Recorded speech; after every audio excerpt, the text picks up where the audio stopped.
How does a president define a bad judge? Is it just someone who disagrees with him? And is that a dangerous precedent in this case, because this is a temporary ruling from Judge Boasberg that he could ultimately rule in your favor? Is he setting up a standard here for calling for the impeachment of a judge who may ultimately rule on your side? No, it has nothing to do with disagreeing with the president on policy. It's with disagreeing with the Constitution and the law. And it's trying to usurp the authority of the executive branch of this country. It's having baseless reasoning for these injunctions. And it's a clear effort by these judges to slow roll this president's agenda.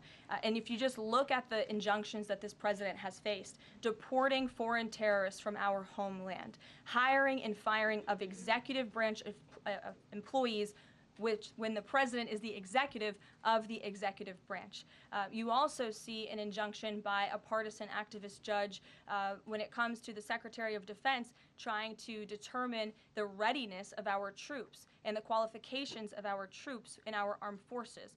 Does a single district court judge really have more authority over the Commander-in-Chief and the Secretary of Defense to determine who should serve in our United States Armed Forces?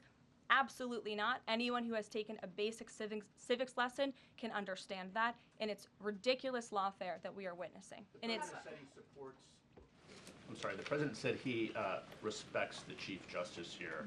Does he respect him specifically on this case and this opinion, or respects him overall? And has he spoken to any other Supreme Court justices? The president respects Chief Justice Roberts overall. He just expressed that to me in the Oval Office, but it's also quite clear that the Supreme Court needs to rein in these judges who are acting as partisan activists, and they are undermining the judicial branch, and it's a dereliction of duty on their behalf.